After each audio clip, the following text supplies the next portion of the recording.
Miqtë mi ju përshëndes, ju falenderoj që jemi së bashku në një program të ri dhe sot do të trajtojmë një temë të thellë dhe ndoshta jo gjithmonë të lehtë për të kuptuar.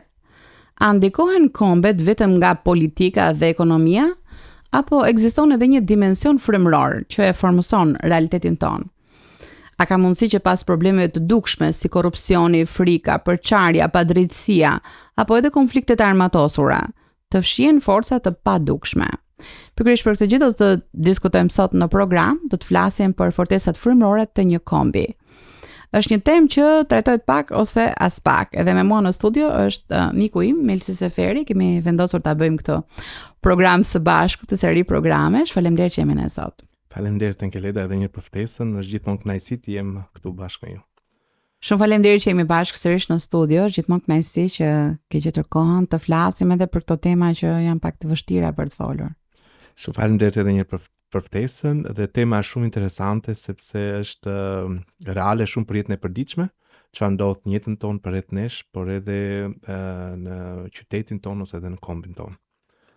Përpara se të shkojmë të flasim për fortesat frymërore, unë do doja të flasim pak për këtë realitetin e kësaj mbretërie. Ne gjithmonë flasim për realitetin e mbretërisë perëndisë, dhe është ne gjithë jemi pjesë e mbretërisë perëndisë si persona që kemi vendosur besimin tonë në Jezus Krishtin.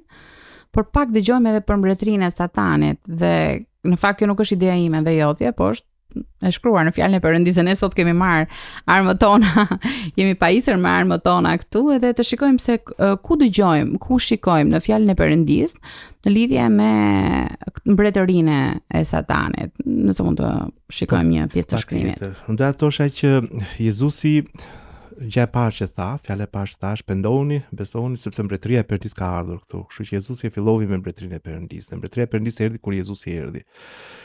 Ju tha gjithë njerëzve, kur një drejtues fetar shkoi tek Jezusi dhe i tha, "Çfarë ne pun besoj që ti je nga Perëndia." Dhe Jezusi tha, "Ti duhet të rilindesh sërish, të lindesh sërish, që të futesh në mbretërinë e Perëndisë." Dhe ajo çudit, sepse Jezusi edhe atij tha që edhe ti, megjithëse je drejtues fetar, duhet të futesh në mbretërinë e Perëndisë. Dhe mënyra se ti futesh është ti rilindesh.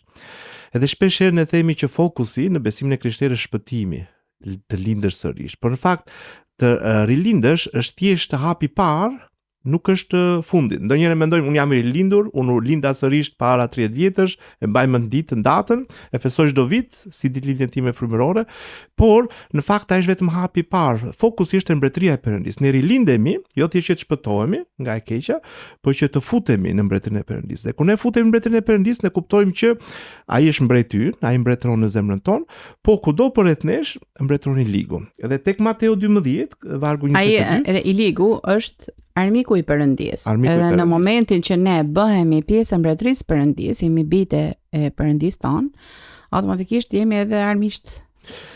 Dhe është atë që është armiku i Perëndisë. Shumë e vërtetë. Ajo çfarë ndodh është që shpesh herë ne si besimtar të rinj, kur bëjmë besimtar të rinj, ne mendojmë o tani un jam futur në mbretërinë e Perëndisë, Zoti është me mua, është ati im, s'do kemë probleme. Dhe ndodh 100% e kundërta. Gjithmonë vitet e para, problemet shtohen, sfidat shtohen, dhe arsyeja është kjo që ti sapo përmende, që në çastin që ne futemi në mbretërinë e Perëndisë, bëjmë bijtë të tij, armiku i Perëndisë, që është i ligu, bëhet dhe armiku ynë dhe kthehet dhe na sulmon. Por lajmi i mirë është që Perëndia fiton gjithmonë. Pra që kosa ne ecim me të, mbretërojmë me të, dhe këto sfidat, megjithëse rriten në jetën tonë, Perëndia gjithaj përdor për të shfaqur lavdinë e tij. Amen. Dhe këtu në Bibël tek Mateu 12 kemi një shembull, vargu 22, thuhet që i thollën Jezusit një person që ishte i verbër dhe me mec, dhe Jezusi e shëroi. Por thuhet që ky personi, megjithëse ishte i sëmur, nuk shikonte, nuk fliste dot, shkaku nuk ishte një sëmundje, por ishte sepse ishte i demonizuar.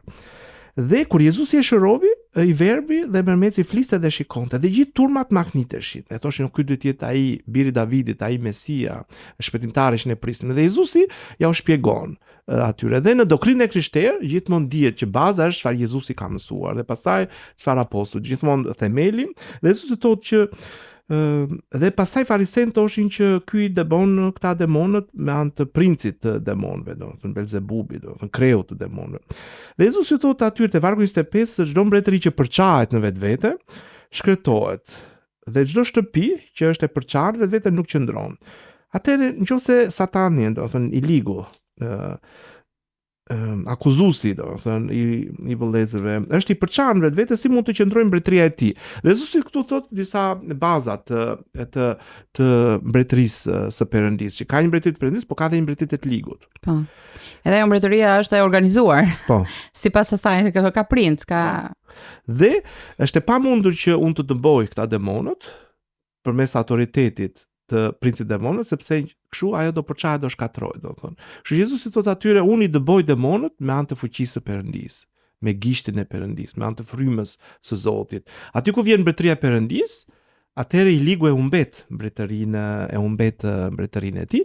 Edhe Pali e thekson këtë, në fakt, më vonë, edhe tek letra e drejtuar Efesianëve, kapitulli 6, që thotë që betejë jonë nuk është thotë vishni gjithë armatimin tuaj. Tek Efesianët kapitulli 6 vargu 10 thotë ne duhet të fuqizohemi në Zotin me forcën e pushtetit të tij dhe duhet të vishemi me armatimin e Perëndisë që të mund të qëndrojmë kundër dredhive të ligut. Do thotë që gjatë kohës që ne jetojmë këtu në tokë, lavdi Zotit kur të shkojmë në qiell tek Perëndia s'do ketë më të lig, nuk do ketë më luftë frymërore, do ketë vetëm me marrëdhënie me Perëndinë edhe ne do bëjmë gjëra me të bashkë me të dhe për të, por këtu do ketë luftë frymërore. Dhe thotë sepse betejë jonë nuk është kundër gjakut dhe mish, nuk është kundër njerëzve. Ndonjëherë ndodhin gjëra në jetën tonë dhe ne zemërojmë me njerëzit.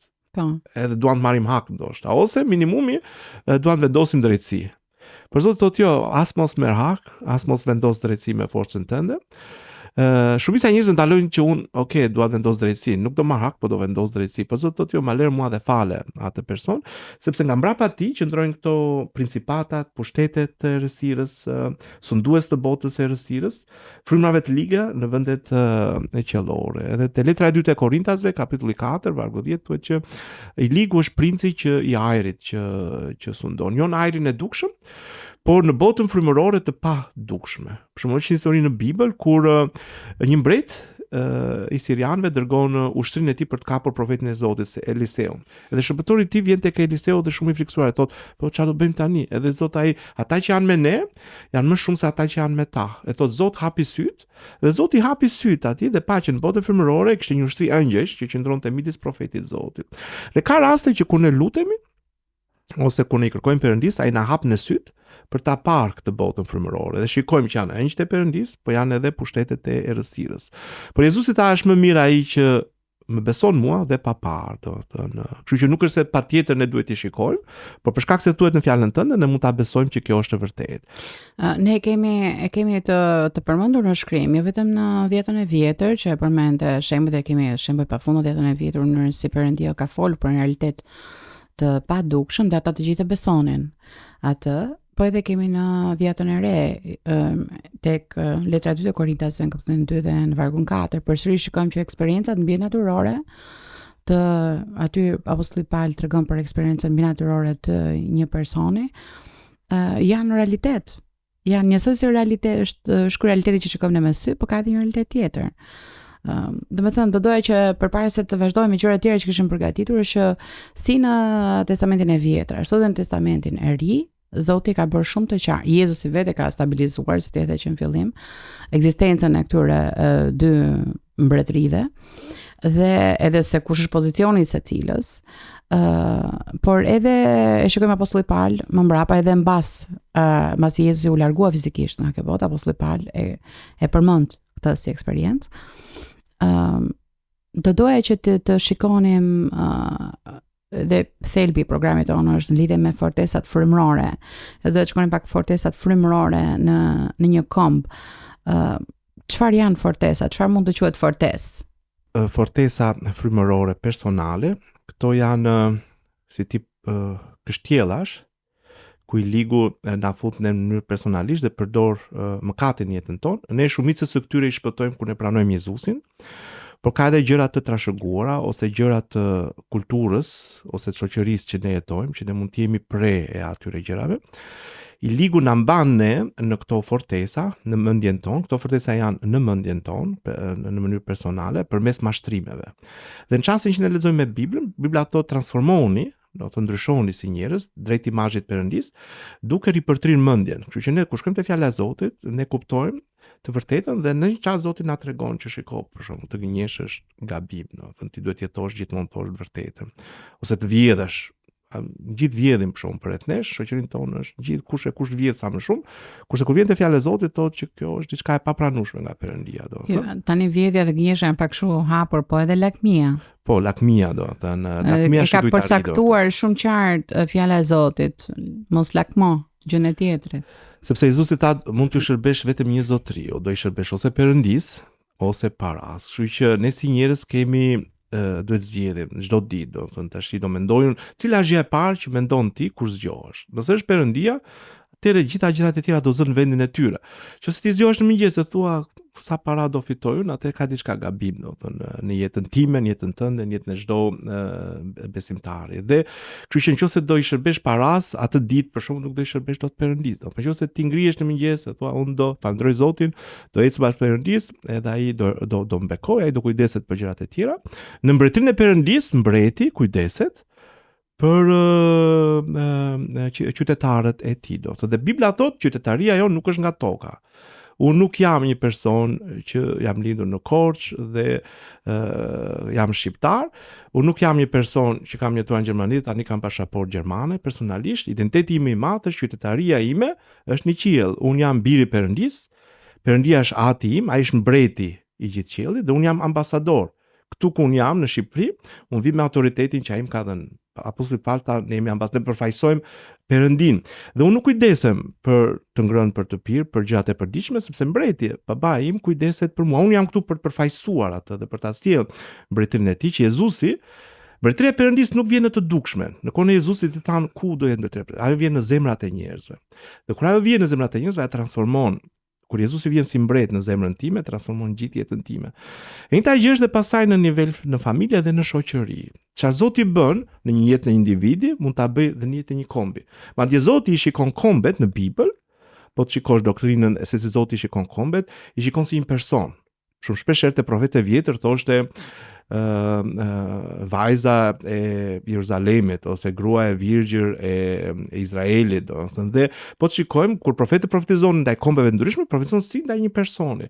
Dhe Zoti na shikon në mënyrë individuale, ka bërë një beslidhje me ne përmes Jezus Krishtit, por edhe kombe, le të themi kombin shqiptar, Zoti si shikon para ti si një person. Kombet ishin ideja e Perëndis. Edhe para se të flasim për fortesat frymërore për kombe, unë dua të tregoj diçka që shumë e rëndësishme për ta kuptuar, do të thënë që ka ndryshim midis kombit, le të themi kombit shqiptar, vendit të Shqipërisë dhe shtetit. Shteti, do të thënë. Dhe nëse nuk e bëjmë këtë ndryshim, duhet shumë e vështirë pastaj për të patur përqasjen e qartë ndaj kombeve të ndryshme, por edhe ndaj kombit tonë. Shqipëria ka patur shtete të ndryshme në periudha të ndryshme të vend. Ne ishim në kohën e Skënderbeut në fillim që u formua një farë principati, një farë mbretërie, pastaj erdhën turqit 500 vjet, ishim nën Turqinë, po ne ishim kombi shqiptar, por shteti ishte turku. Pastaj u formua pavarësia e Shqipërisë, pastaj na morën të huajt me një princ austriak, pastaj erdhi një mbret. Do të thonë mënyra e qeverisjes ose shteti, çfarë shteti, mënyra e organizimit të shoqërisë ka patur faza të ndryshme në kohë ndryshme, pastaj erdhi komunizmi, disa prej nesh e kanë përjetuar diktaturën. Tani jetojmë në një demokraci. Por kombi shqiptar para Perëndis nuk është shteti, shtetet ndryshojnë. Shteti, mënyra e funksionimit të shoqërisë ndryshon, ne kemi përjetuar, kemi qenë pushtuar diktaturë, demokraci, forma ndryshojnë. Por kombi është njësoj, ne jemi shqiptar, do të thënë. E para, e dyta është që kombe ndryshme jetojnë në vende ndryshme, në situata ndryshme.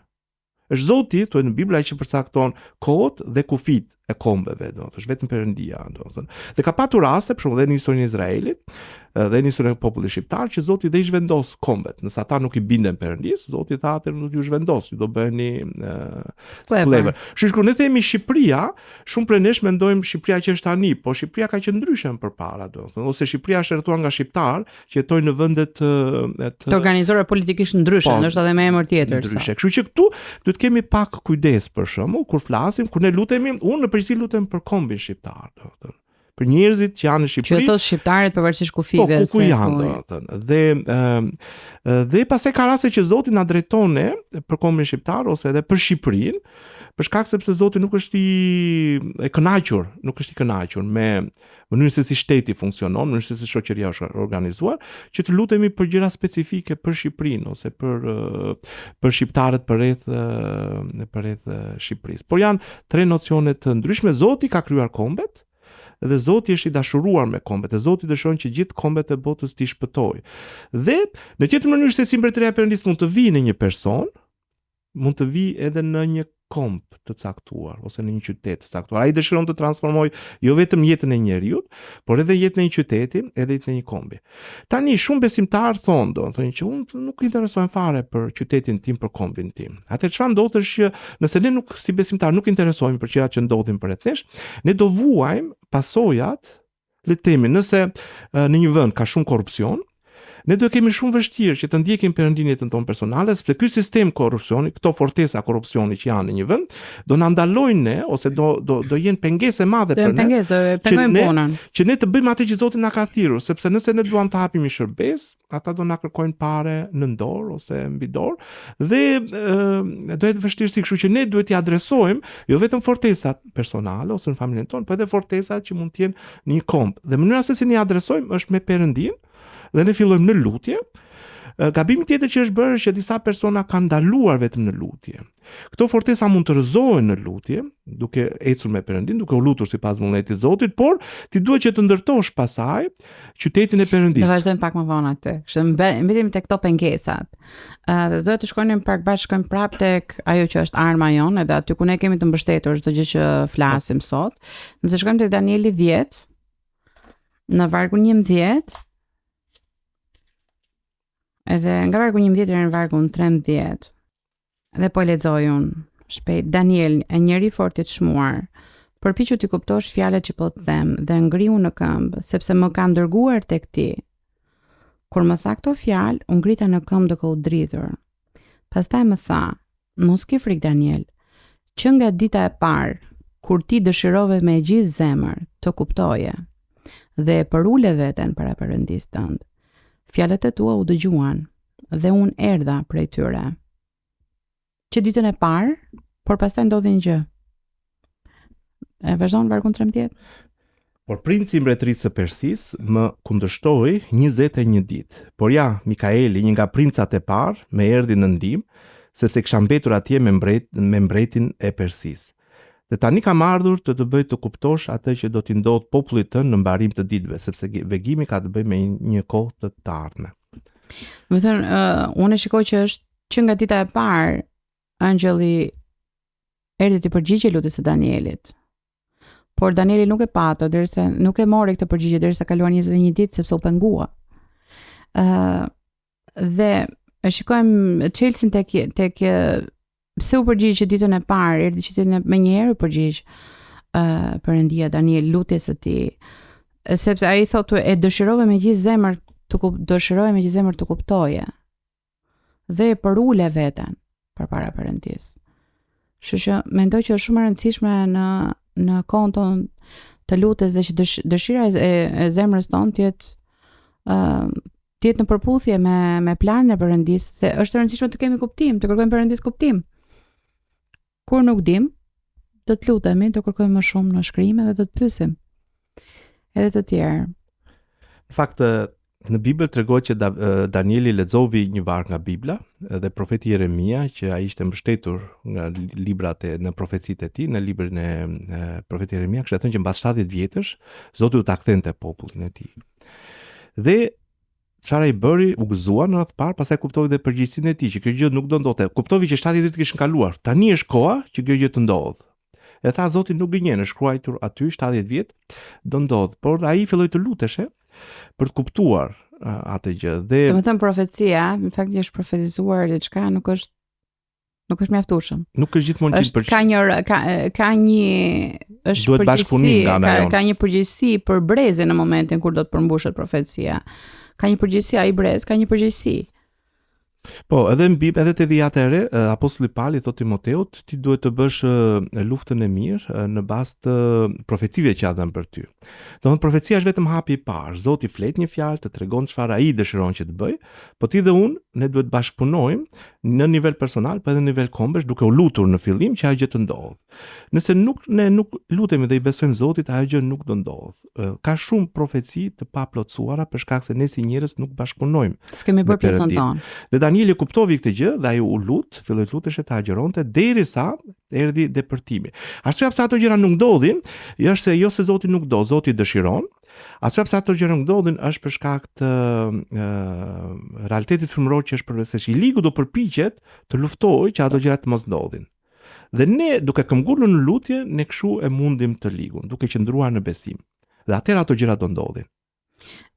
Tamam, do të thënë tek vargu 13 që e pam që princi i mbretërisë së Persisë më bëri qëndres për 21 ditë.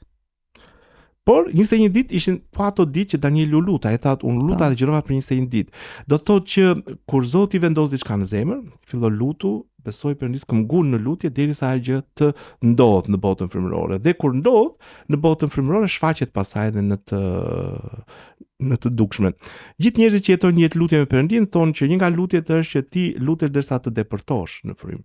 Në çastin që ti ke depërtuar në lutje, ti merr paqen e Perëndis dhe ti e di që ajo gjë ka mbaruar dhe ti thjesht falenderon Zotin. Ka raste që ne këmbgulim në lutje për minuta të tëra, ka raste për orë të tëra. Ka raste që ti lutesh ditë të tëra derisa ti depërton 21 ditë. Edhe ka raste që edhe duhet shoqëruar edhe me agjerim. Agjerim do të thotë që ti fokusohesh në atë gjë, ti le gjërat të tjera dhe ja jep fokusin kësaj gjë sepse kjo gjë është më e rëndësishme për ty. Ka raste që është buka, ka raste është uji, ka raste është interneti, ka raste është puna jote, do të thotë që ti jep kësaj gjë prioritet, do të thotë, derisa ti depërton. Edhe pastaj kur lexon më vonë kuptojmë që Mikaeli, angjëlli i Perëndis, punën e Perëndis dhe luftën e Perëndis e bëjnë angjëjt e Perëndis. Ne jemi bashkëpunëtor me Perëndin. Por Perëndia pret që të bashkëpunojmë me ne sepse na ka vendosur ne si ambasador këtu në tokë, si bijtë e tij. Pa ne nuk ndodh. Perëndia nuk do e bëj vetëm, sepse kështu e ka vendosur Perëndia dhe ne duhet bashkëpunojmë. Dhe mënyra se ne bashkëpunojmë është që ne shkojmë tek Perëndia, kuptojmë vullnetin e Perëndis, kuptojmë çfarë Zoti ka folur, kuptojmë çfarë Zoti do që të bëj, lutemi, i besojmë atij. Dhe pastaj Zoti çon angjëjt e tij dhe shikojmë që lufta aty ndodhi midis Mikaelit, do të thënë angjëllit, kryeangjëllit Perëndis, edhe këtyre pushteteve të errësirës që janë në botën frymërore. Por Zoti përdori Danielin që pastaj t'jepeshe dekreti që izraelitët do ktheheshin. Dhe kjo gjë ndodhi. Izraelitët mbas 70 vjetësh u kthyen në tokën e premtuar. Ne folëm pak për do doja të sjell pak në kontekstin ton tani se kjo është edhe arsye pse po e bëjmë këtë program. Ne folëm për fortesat dhe fortesat individuale, personale dhe pastaj ato i shikojmë edhe në një komb sepse kombi jemi ne gjithë. Cilat mund të jenë disa fortesa nëse shikojmë historinë e kombit ton, se cilat mund të jenë disa nga fortesat tona si shqiptar? Një fortesë është kjo, do të thënë që në përgjithësi po ta shikosh gjithmonë është ideja që dikush ndërton dhe pastaj e prishet, do të thënë, duket sikur është shumë vështirë që ti të ndërtosh diçka që zgjat afatgjat, do të thënë, duket sikur është dikush një dorë, do të thënë që i prish. Një fortesë tjetër është lufta midis njëri tjetrit, përçarja, do të thënë që ne si popull shpeshherë. Për shembull, unë jetoj në Zvicër, kam jetuar në Gjermani, kam vizituar vende ndryshme dhe për shembull, po ta shikosh gjermanët kur bëhet fjalë për vendin e tyre bën gjithmonë bashkë. Po ta shikosh grekët, kur është çështje kombëtare bën gjithmonë bashkë. Por Shqipëria ka vuajtur nga kjo gjë. Mbaj mend kur u bë konferenca e paqes atëherë në 24 në Paris, më duket, dhe kishte çdo vend i botës kishte një delegacion. Shqipëria kishte 4-5 delegacione të ndryshme. Edhe ishte një besimtare. Ishte motra Qirjazi aty që kishte ndikuar presidenti i Amerikës për shkak sepse personi që i financonte ishte vetmja grua. Ishte vetmja grua në atë konferencë. Dhe presidenti Wilson dhe personi që kishte mbështetur shërbesën e tyre ishte një plak në kishën e tyre dhe ishte financuesi kryesor i presidentit të Amerikës. Dhe arsyeja pse ne kemi sot Shqipërinë si shtet, jo si kom, po si shtet, është sepse ky presidenti i Amerikës duke u ndikuar nga kjo grua besimtare, që ka qenë ndër besimtarët e para ungjillore në Shqipëri, dha veton e tij. tij, domethënë, dha vetën e tij dhe prandaj ne kemi dhe ne domethënë Shqipëria i ka një bosh shumë të madh ungjillorëve, domethënë. Nuk do kishte Shqipëri sot nëse kjo grua bashkë me vllajën e tij, me motrën e saj, me njerëz të tjerë, nuk do kishin përdorur ndikimin e tyre te presidenti Wilson dhe ai vendosi vetën. Dhe mendoj që vjen Esat Toptani sipas historisë, dokumenta historike që kanë dalë i thotë asaj shiko, thotë ti je një grua shumë e mirë. Ti përpiqesh për të mirën e Shqipërisë, vetëm dua të tregoj diçka që gjithë këto delegacione të tjera shqiptare që kanë ardhur, gjithë dhe tregovi listën e pareve dhe të shpërblimeve që ata do merrnin nga vendet e ndryshme, Serbia, Greqia dhe vendet përreth, që do ta ndanin Shqipërinë. Kështu ti nuk e çfarë bën, atyre ju është premtuar kjo gjë dhe ti e vërtet me zemër të mirë unë të respektoj ty për këtë gjë. Por më vjen keq sepse çdo gjë është përcaktuar më përpara, domethënë. Por ajo nuk hoqi dorë, i besoi Perëndis dhe për shkak të ndikimit të presidentit Wilson, atëherë Amerika tha do ketë Shqipëri, domethënë. Edhe në lavd Zotit kemi sot Shqipëri. Por kjo poçarja e Shqipërisë, po ta shikojmë dhe në realitetin e sotëm, shikon në familje, e shikon në përkisha, e shikon në politikë. Është korrupsion, është lehtësisht, domethënë një grup njerëzish që në këtë rast janë politikanë që kanë shkuar në konferencën e paqes, se nuk do shkonte gjithkush atje. Janë persona me influencë. Secili prej këtyre në një farë mënyrë nuk ka pasur interesin kombëtar si primar, po ka pasur interesin vetjak, interesin personal. E ka bërë përfitim personal, se nëse po merrte po paguaj nga këto shtete të tjera. Dhe shikojmë ne a përsëritet kjo historia e korrupsionit në se është një gjë që e shikon pastaj që vazhdon.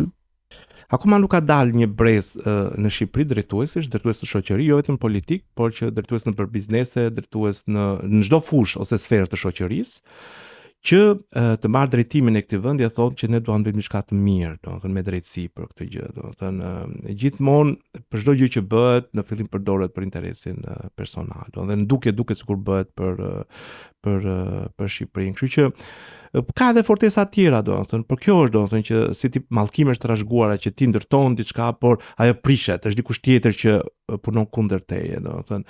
Ti e përpiqesh të bësh diçka të mirë, por që të bësh diçka të madhe, ne si njerëz mund të bëjmë diçka deri në një farë niveli, por që të bëj diçka e madhe me influencë me shoqërinë, duhet që të bashkohemi, të jemi bashkë një grup njerëzish, që të jemi në një mendje, dhe kjo është shumë vështirë, domethënë, sepse gjithmonë dalin kjo idea që pse të ketë sukses personi, jo duhet jem unë drejtuesi, jo duhet jem personi që përfiton, që të përfitoj më shumë. Edhe këtu janë ato fortesat, disa fortesa për shembull që ne mund të thyejmë me Perëndin fortesat në nivel personal, ne mund të thyejmë në familje fortesat në nivel familjar, por në nivel shoqërie duhet që një përfaqësim i kishës, nuk mund t'i thyejmë në mënyrë personale, domethënë duhet jemi njerëz që bashkohemi bashkë, bëjmë dakord në Perëndin, dhe atëre me autoritetin që Perëndia na ka dhënë, sepse Perëndia na ka dhënë autoritet në nivel personal në jetën tonë, në familjen tonë, por në shoqëri duhet që të jemi bashkë si kishë, ndoshta jo gjithë kisha, por minimumi përfaqësim, domethënë që të përfaqësojmë kishën e Zotit në një vend, dhe atëherë duke qenë së bashku dakord, duke u lutur, duke shpallur, atëherë këto fortesa mund të rrezohen. Të doja që të flisim pak edhe si tek libri i Danielit, po edhe në shembull që Jezusi jep, në flitet për atë njeriu e fortë. Princi i Persisë ishte në rastin e Danielit dhe pastaj si mund ta identifikojmë ne këtë në nivelin e kombit, kush njeriu i fortë në botën frymërore që i mban gjërat që duhet mundur që ato të mund të kemi një depërtim. Po, në këtë rast në Danielit, në çastin që ai këmbgulin lutje, erdhi interpretimi, erdhi shpjegimi përmes angjëllit Zotit, edhe Mikaeli i tha Danielit që ka qenë princi i Persisë. Ky quhesh ai njeriu i fortë, që ishte që qëndronte mbi Persin.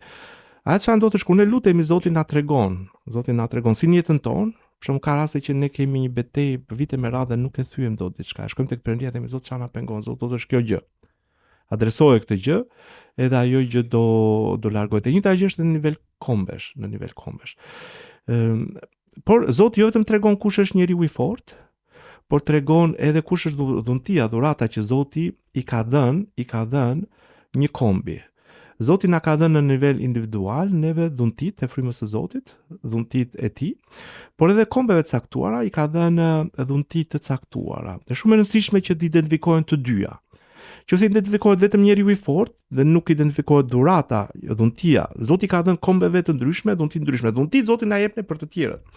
Dhe Zoti ka dhënë le të themi popullit shqiptar një dhunti, do të identifikuar dhe kjo dhuntia për të bekuar kombet e tjera. Unë më pas sa vitesh e pyeta Zotin, kisha disa ide të ndryshme, domethënë, edhe shpesh janë më shumë se sa një dhunti, sepse si në nivel personal, gjithsesi secili për ne Zoti ka dhënë më shumë se sa një dhunti frymërore personale. Po e pyeta për Shqipërinë, thash Zot, kush është dhuntia që ti ke dhënë? Dhe Zoti tha, unë i kam dhënë kombit shqiptar, jo shtetit shqiptar, kombit shqiptar, dhuntinë e guximit. Edhe pastaj mu hapën syt. Edhe qëndrueshmërisë, mendoj, është e lidhur po me guximin. Dhe i ligu pastaj e sulmon këtë dhuratë në botën frymërore, i ligu e kupton dhe e sulmon këtë dhuratë, sepse nëse populli një kombe përdor dhuratën që Perëndia ka dhënë për bekuar të tjerë, atëherë mbretëria e ligut zvoglohet dhe mbretëria e Perëndisë rritet.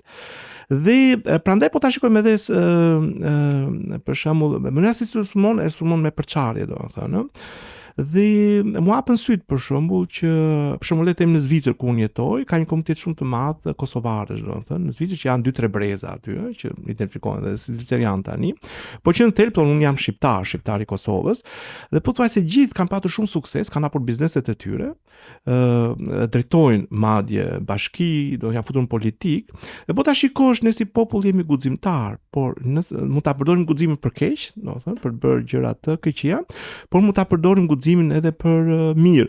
Dhe në perandorin romake për shkakun, gjithë 2/3 të gjithë perandorëve kanë qenë general fuqishëm që kishin shumë suksese nëpër betejë, sepse kanë qenë shqiptar, domethënë. Edhe mendoj që minimumi një nga dhuntit që Zoti na ka dhënë si komb është guximi, ne guxojmë, domethënë, jemi njerëz që guxojmë. Dhe nëse guxojmë në biznes, ne do kemi sukses, dhe nëse përpara për luftra kur guxonin, ai që guxon fiton. Unë mendoj që një nga fjalët që Zoti ka për ne individualisht në këtë kohë, madje gruaja ime Juliana thoshte shpeshherë tani Zoti thot kush guxon fiton. Do të guxuar, edhe ne po guxojmë për të rikthyer në Shqipëri dhe për të hapur një aktivitet në fushën e mjekësisë. Kështu që gjithmonë duhet guxuar dhe duhen bërë paralelisht si identifikimi i këtij njeriu të fortë.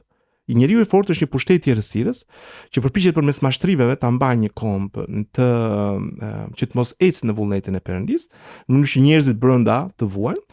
Ndërkohë që ne adresojmë atë dhe kuptojmë çfarë dhuntie Zoti ka dhënë atij kombi dhe përpiqemi të ecim në atë dhunti, të përdorim atë dhunti që Zoti na ka dhënë si shqiptar.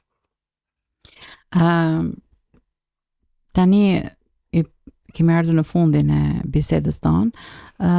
Cilët ishte një inkurajim, një mesazh në të linjem të gjithë miqtan që na ndjekin në lidhje me këtë bisedë që bëm bashkë, me luftën frymërore në kombin tonë edhe përgjegjësinë që neve kemi.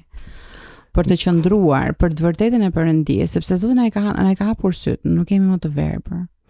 Inkurajimi është i njëjti që Zoti i dha Gideonit atëherë, kur i shfaq angjulli Zoti Gideonit tha ngrihu luftari i fortë dhe ec në fuqinë që është në ty. Ai ishte duke u fshehur. Atë çfarë do të thotë që Zoti gjithmonë kur flet për ne, na inkurajon. Edhe Zoti i foli Gideonit të kundërt asaj që ai bën, ai po fshinte ato që të mos ja vidhin grurin, misrin, që të mos ja vidhin medianitët, sepse ata vinin në kohën e korave për të vjedhur këto. Dhe angjulli i Zotit i tha, ngrihu dhe ec në këtë fuqi që ti ke. Ai thotë, po kush jam unë? Edhe prapë angjulli i Zotit tha, ngrihu dhe shko sepse Zoti është me ty. Dhe atë çfarë Zoti na thotë ne është që mos u mërzit, mos u dekurajo nga sfidat që ti ke në jetën tënde ose në shoqërinë tënde. Kur ti shikon përreth ti thua këto gjëra nuk ndryshojnë, këto kështu kanë qenë, këto kështu do. Po Zoti thotë jo, ngrihu, ti me Zotin, ti thjesht duhet të ngrihesh. Zoti thotë e atë kund, shko dhe ngrihu. Këto janë 3 fjalë kryesore që Zoti na flet ne dhe janë shumë të shkurtra. Dhe kjo 10 vitet e fundit Zoti ka thënë mua shkoj që ti ngrihesh. Thjesht ngrihu dhe mbeso mua, ec me mua dhe ti do ti mundësh këto sfida në jetën tënde. Kur ti merr një fitore në nivel personal, ti merr autoritet nga Perëndia për të ecur në këtë autoritet për të sjell fitore edhe në jetën e njerëzve të tjerë. Dhe kur ti sjell fitore në familjen tënde dhe në jetën e njerëzve të tjerë, bashkë me njerëz të tjerë që kanë arritur këtë fitore në nivel personal ose familjar, ti mund bashkohesh bashkë me ta në autoritetin që Perëndia të ka dhënë, ti mund sjellësh ndryshim edhe një komb. Dhe ka kombe në botë që ne thojmë sot, qytete, krajina, madje edhe kombe që janë transformuar nga fuqia e Perëndisë, kur besimtarët janë ngritur dhe me fuqinë e Perëndisë si Gideoni, ne shikojmë edhe Gideoni me 300 njerëz, pastaj arriti të vriste një turm të madhe që nuk numërohej. Bëri atë që askush nuk e bënte dot. Nëse Zoti është me ty dhe me mua, Ne thjesht kemi nevojë të ngrihemi. Ti besojmë atë, të ecim me të, dhe ai do transformoj jetën tonë, familjen tonë edhe kombin tonë. Shumë faleminderit që ishe me mua sot, u kënaqa shumë me këtë bisedën edhe të mirëpres prap. Ta vazhdojmë këtë serinë dhe do të ftoj të gjithë juve miq që na keni ndjekur në këto momente, nëse keni pyetje apo keni dëshirë që ne diskutojmë një temë në këtë program që gjithmonë ka lidhje me realitetin femëror edhe me përgjegjësinë që ne të gjithë kemi për të sjellë ndryshim në kombin tonë. Ndoshta ky ndryshimi që presim nga politikanët apo nga biznesi, ndoshta duhet të filloj së pari nga secili nga ne që i besoj një Perëndije që është akoma mrekullibërës, edhe ai mund të sjellë ndryshim në kombin tonë. Kështu që do t'ju inkurajoj shumë të gjithëve që të luteni për kombin edhe të shkoni në fjalën e Perëndisë se ka shembuj pafund aty se si njerëzit janë lutur për kombin edhe si ndryshimi ka ardhur, kur njerëzit kanë shkuar si Danieli me një zemër të porulur. Deri herë në ardhshme, mirë dëgjofshim.